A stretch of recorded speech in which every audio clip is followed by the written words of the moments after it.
Hi, everyone. Thank you very much, Council on Aging, for inviting me to speak today. Let me start by telling you that I love old movies. And actually, there's an old movie that I remember that I think does a wonderful job of describing life transitions. And that movie was Same Time Next Year. And it starred Alan Alda and Ellen Burstyn. And they played George and Doris, who met accidentally while having dinner at an inn. And they decided between the two of them that every year they were going to get together and spend some time together at that inn, even though both of them were happily married and had 6 children between them.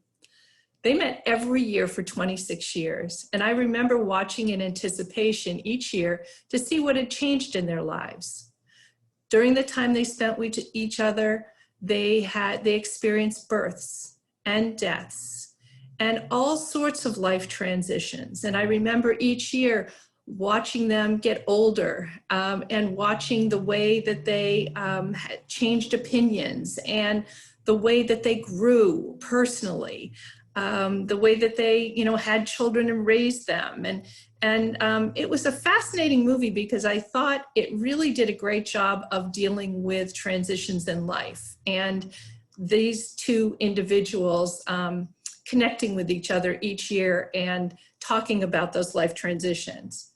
And hey, let's face it, life transitions affect all of us at any age, but those that affect us in the second half of life can take some real skill. So we're going to talk about some of those transitions today. Life transitions are periods in life involving lots of change to our lifestyle. And they could be significant life events like marriage or divorce, or having children, or finding out you can't have children, or retiring when you planned it, or being forced to retire, having it thrust on you.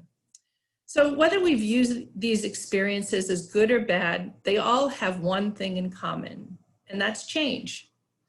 And for many of us, life transitions are harder in the second half of life for a couple of reasons. First, because we may be kind of set in our ways. I can remember my mom, who was caring for my dad with advanced Parkinson's, saying she never wanted to have a paid caregiver come into her home. She was a private person and she had a sense of pride in caring for my dad all on her own. So that was a really hard transition for my mom when she could no longer do it alone. And second, we may have set expectations, and periodically life doesn't go the way we planned. I remember my dad being shocked when he got what they used to call the golden handshake at work when they were downsizing his company, and that he was forced into retirement at age 57. I can't even imagine being retired at 57 these days. Life transitions may run smoothly, but often people struggle to adjust to change, and many find these periods of life kind of stressful and distressing. So today we're going to talk about some of the changes in second half of life transitions and learn ways that we can make the best of them. So I'm going to talk about 4 different kinds of life transitions: anticipated transitions, transitions that happen to many of us, but we don't think about them, unanticipated transitions, and transitions that come on slowly and some that come on suddenly. So let's start with anticipated transitions. I think, all of us recognize, for those of us that have children, that grandparenthood is a great transition. I think I don't personally have children, but as I talk to my friends that now have grandchildren, they said it's better than having kids. You get to hand them back at the end of the day and spoil them. And so anyway, I think that's an anticipated transition that a lot of folks look forward to in the second half of life. And another one is retirement. I know that, quite often people are waiting for that day when they can retire and sit back and do some of the things that they had hoped to do, whether that's travel or, indulging in a hobby or doing volunteer work, for instance. And another anticipated transition, while we don't like to acknowledge it, but is looking older.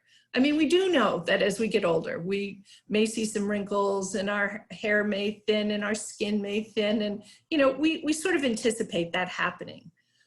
So those are anticipated transitions. The second are transitions that happen to many of us, but we don't consider them. So one of them quite often that happens is accepting services or needing to rely on others. It's not something, you know, we're of a generation where we value our independence and our ability to be able to take care of ourselves. And so when we have to make that transition to rely on others, that's a difficult one, and we don't often anticipate that. Another one is adjusting to illness. You know, things come up in the second half of life. Could be diabetes or high blood pressure or heart disease. And those weren't things we necessarily thought that were going to enter our lives. Another one that happens that we don't think about is becoming a caregiver. I don't think any one of us, when we you know, grew up, were thinking, oh yes, we're going to become a caregiver in our second half. Yet, you know, a large percentage of people are becoming caregivers either for their spouse or a sibling or a neighbor. So that's an experience that we often see. Another might be needing to move to, needing assistance in the home or needing to move to an assisted living facility, for instance. And another is living to really old age. I know that I've talked to a couple of dear friends, my great-grandma being one of them, who lived to be over 100 years old, and she was in awe that she lived that old. And so I think that those are all transitions that happen, but we don't necessarily consider them. Another are unanticipated transitions. So that might be, for instance, that we lose our license, we lose our ability to drive, or certainly the pandemic is one that we hadn't anticipated, none of us did, or wildfires or earthquakes, most of us don't consider. We don't think about elder abuse or scams, but those are unanticipated transitions that sometimes happen to older adults. And social isolation, we've certainly seen that with the pandemic. Then we've got transitions that come slowly, where we can, you know, adapt to them over time. And one might be a chronic illness that we end up having to learn to manage, or the fact that, you know, we've got to be on a budget as we retire, because we've got to make sure our finances last for us. And then another is might be hearing or vision loss. So those are things that may come on slowly over time. And then there's sudden transitions, an Alzheimer's diagnosis, the death of a loved one, or an adult child relocating. So in a matter of moments, I've recounted for you over 20 life transitions that may or may not impact you in the second half of life, but they impact a lot of older adults. So before my senior concerns job, I ran workshops called Rethinking Your Future. And one of the exercises we did was a lifeline exercise like the one here. So let me explain this. We put a line in the middle of the paper and we marked off every 5 years. And then we marked off all the way to 100, as many people are living that long these days. Now on the left-hand side, we put ratings, 1 through 8. So above the line, those 1 through 8 are highlights that might happen in your life. And you can rate them based upon how big of a highlight it was. 1, not too big, up to 8 being a significant highlight in your life. Below the line, we also put a scale of 1 to 8. And this is where you recorded your lowlights and gave them a rating. So as you can see here, and I'm going to refer to my little paper here, this gentleman actually had a number of highlights in his life when he met his significant other, when he experienced some amazing personal growth, and then when he divorced is a lowlight. And one of the things, though, that I think is so fascinating once you map out your life like this is that you see that even after a significant low, so for instance, in this gentleman's lifeline at age 13, he lost his father. And even after that tremendous low, he had highlights. And so what does that prove to us? Well, it tells us that somehow everyone overcomes something sad and challenging in their life. And it gives us hope that we can overcome big challenges. And it really does speak to the resilience of the human spirit.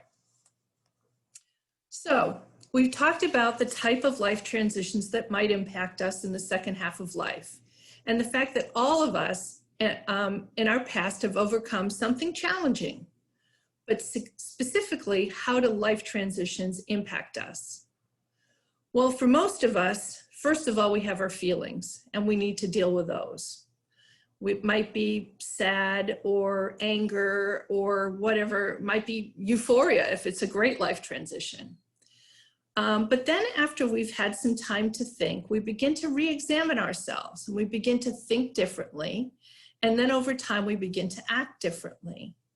So let's go back to this gentleman's timeline and see what we mean. You may have noticed that in this timeline, he was separated and divorced at the age of 46. And he rated that one of the lowest experiences of his life, similar to that of the death of his parents, as his dad, which he experienced at age 13. A year after his divorce, though, he recorded one of the greatest highlights of his life when he experienced what he called a milestone in personal and spiritual growth. In this case, his divorce was hard because it shook his sense of identity. You know, as a married couple, we naturally define ourselves in part by our surroundings and by our situations. And when these change, it can be disorienting. It took some time for him to rebuild his sense of identity in his new role as a single person. But in that same time, he felt a great sense of personal achievement from where those changes had taken him. This is an example of working through a life transition to a level of personal success. And while we might not be able to do that with every life transition that challenges us, we can put some tools in our toolbox to better cope with life transitions as they come along. So let's look at those tools. How might we cope with change? If I had a live audience right now, I'd ask you to share an example of how you have overcome adversity in life. But I'm going to share with you some of the ones I hear quite often. I accepted that I needed to rely on others. Look, we're a society of self-reliant, independent people, and this is a challenging transition for many. I hear things like, I don't want to burden my kids, or I'd never ask for help. But once that acceptance is there, it makes that transition a lot easier. Another one I hear is, I learned new solutions to my problem. I often hear this with family caregivers when they join a support group, and they learn a lot of great new ideas. These next two I think of when I think of Christopher Reeve or Michael J. Fox. I refocused my mind on what I can do versus what I can't do. Or I began to help others who encountered the same challenge as me. And lastly, I often hear this with folks who have a challenging health diagnosis. I committed to taking care of myself.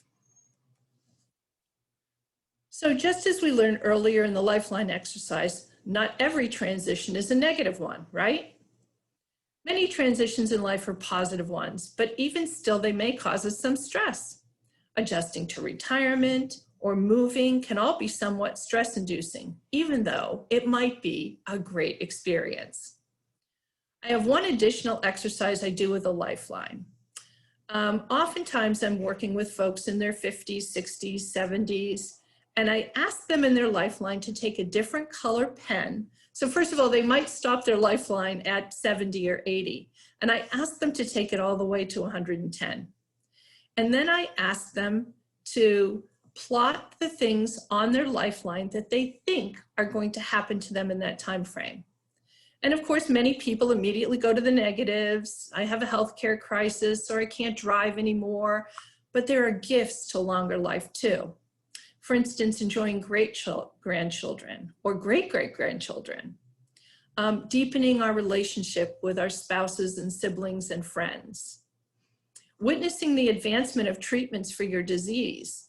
I just think of all the advancements that we had with diabetes treatment over the last 50 years. And, now people can, wear a little device on their arm to give themselves insulin without pricking their fingers every day.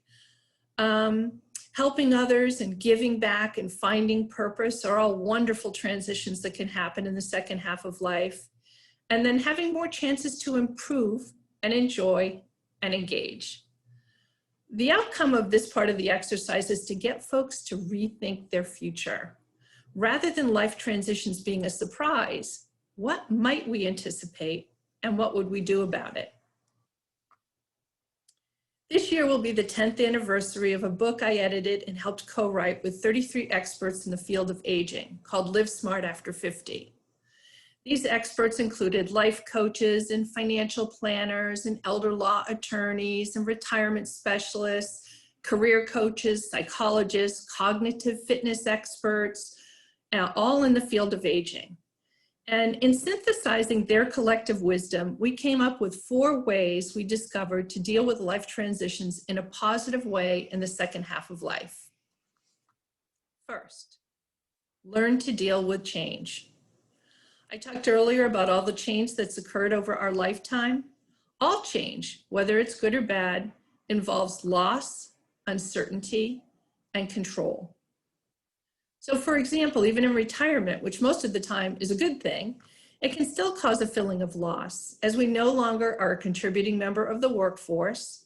It has a level of uncertainty as we think about what our future holds. And of course, we may have to give up some control or at least give up a certain status or salary or social network. So our psychological transition often occurs a lot more slowly than our situation does. So what do I mean by that? Well, let me give you an example. Early on in the pandemic here at Senior Concerns, we pivoted really quickly. We shut down our adult day program. We moved from delivering over 400 meals a week with Meals on Wheels to over 800 a week to 4,000. We started a free food pantry. We did all these things. And sadly, I had to lay off about half of the Senior Concerned staff. And while I thought I was dealing with all of this, as well as I could, I noticed my hair was falling out. And actually, it fell out quite significantly. And it really was a reaction to my own personal stress. So when I say our psychological transition occurs more slowly, my body knew before my mind knew that I was dealing with a pretty significant life transition. So if there's one skill you can hone as you get older, it's that of resilience. So to be resilient requires flexibility and balance with your life as you deal through stressful situations. So being flexible as new situations arise and striking a balance in what you do with your time, in saving too much or enjoying yourself, about living for today versus thinking about the future. I think the new word for it in the pandemic is pivot. The second one, be self-aware. So one of the things that I found in these workshops, one of the other things we did is a values exercise. And the one that sticks out to me most was a group of 80-year-olds, an 80-year-old church group. And so we had this deck of cards, and on each card was a value. And you can see some of those cards there. A value might be achievement or enjoyment or family. And so what we had folks do is separate the cards into 2 piles. The values that were important to them went into one pile, and the values that were less important went into the other pile. Then we had them take the important pile, and we had them pick their top 10, which is really hard because all those values were things that you thought were important, but now you've got to whittle it down to 10. And then we had them whittle it down to 5 and then rank them. And what is amazing is that the moment that they recognized their key values, it became powerful for them. What's interesting is, we go through a lot of schooling when we're younger, but most of us don't know what our values are. But our values drive our choices and the decisions we make and how we interact with others. So it's interesting about values, though. They can be inherited. I always say that my parents, who were, had a very strong sense of what was right and wrong, I learned that from them. Our values can reflect the place we live, the town, the state, the country. Our values are often generational. Think of the difference between the silent generation and the baby boom generation, and the millennials for that matter. Why is it important to know our values? Well, it helps us to make better choices for ourselves. Our values determine our decisions and help guide our lives. And they help us find compatible people and places and things to support us and comfort us. I'll give you an example. I have a friend who worked for Amgen for a long time and then went off to work in the pharmacy world for doggy medicine. And she had, her mom came to live in the area as she turned probably, I want to say 75, her mom lived into her late 90s. And at one point, her mom moved into an assisted living facility. And you know, while Kathy didn't have hands-on care for her mom, she did, you know, do a lot of stuff for her mom, you know, helping her with her meds and doctor's appointments and clothes washing and you name it. And what happened is between Kathy's full-time job and caring for her mom, she didn't do the one thing that was her first and most important value, and that was to have fun. And it caused her to be depressed and sad and a little bit angry. So knowing your values can help lead to a life of authenticity. And it allows us to gravitate to things in our life that make our hearts sing. So in case you were wondering, I will share with you my top 3 values: wisdom, family, and achievement.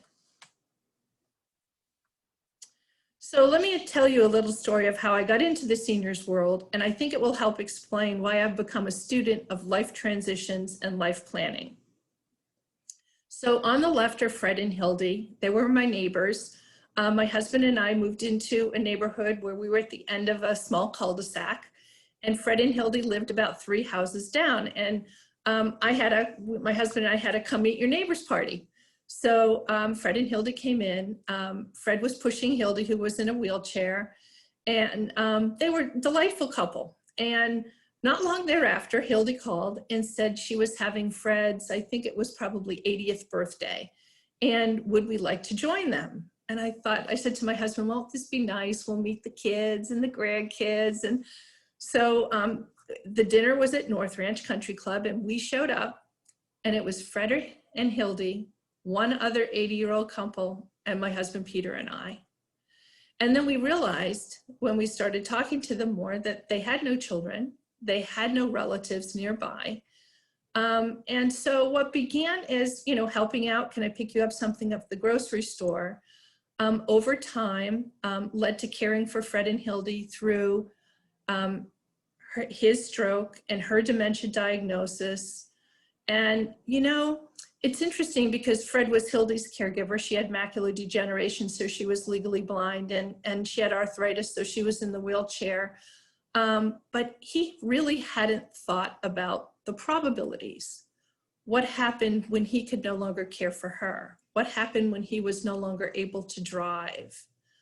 And that's why I think estate planning attorneys are worth their weight in gold, because they ask you to articulate your wishes should any of these probabilities happen. But there's also the possibilities in the second half of life. And I show you that book there, Write, Open, Act, because I think it explains nicely the importance of life planning. The author was an executive at Nike, and one day he and his wife pulled out a large sheet of butcher paper, put it on the dining room table, and invented a process they call intentional life planning. And it began with a conversation about where they wanted to live and what they wanted to do with their life. And it led for them to create a plan that delivered to them the promise that they were looking for. So one of the others is to succeed through life transitions. I love this African proverb: smooth seas do not make skillful sailors. In other words, rough seas or tough times challenge us and make us more skillful. I think there's also a quote that says that you don't learn anything from the good stuff, you learn from the challenges in your life. So there are many possibilities for life in our later years. And now I'm talking about dealing with the probabilities, the loss of a loved one, or chronic illness, or having to give up control. You know, I often also say that I'm so proud of my mom and dad for being the kind of people that were willing to look at a situation and to make a logical decision, not an emotional one. My mom and dad, we grew up in New Hampshire. My mom and dad, when my dad retired at 57, they retired to Cape Cod. They loved it there. As a matter of fact, it's where they went on their honeymoon, if you can imagine. So anyway, they spent 25 years living in Cape Cod and loved it. But during that time, my dad had a Parkinson's diagnosis. And now we fast forward 25 years, and it was getting pretty difficult for my mom to take care of my dad all by herself. And they were three of us girls, and they didn't live close to any of them. The closest was about 3 hours away, and then I was, 6 hours away by airplane. So we sat down and we talked about all of the options for where they could live and get some help. And, the options were to each one of us girls said we'd absolutely be happy to take my mom and dad and have them live with us. But we also talked about an assisted living facility. We talked about, a age 55 plus community. We talked about all sorts of options. And my mom and dad made the call that they would move up to New Hampshire, back to where we grew up, where my sister lived. And my sister, her husband, and my sister's two children and their spouses all lived in that area. And then my mother had built-in help to help with my dad. And it was a wonderful transition because my mother wasn't no longer, isolated in the house with my dad. She had lots of help and lots of socialization, both she and my dad. So it was just a great decision. So most of us use a set of skills to overcome adversity. So for me, I'm the kind of person that'll study up and amp up and refocus. And it's worked for me when I had a major illness as a child that impacted me going to school. As it turned out, I worked so hard at studying up and amping up that I got a Scholastic Award for the highest GPA in my grade school when I was being homeschooled at the time because I was sick. And it worked for me when suddenly Peter and I became family caregivers for Fred and Hildy. That's how I got to know senior concerns, studying up on all the things I needed to know about caring for an aging loved one. So it's what I do when adversity strikes. You may have other skills that you call upon. Remember I talked about resilience, and that's a skill, but there are others that can help through life transitions, like self-control or looking at the big picture and learning to live with uncertainty. I think we've all learned that lesson the hard way through this pandemic. We've had we still have a bunch of living to do. And, there will be uncertainty and it won't be without stress, but there's lots of things that we can do to make sure that we can enjoy the second half. So what's one takeaway message that we all should remember about getting older and about our own longevity? It's really about the choices we make along the way.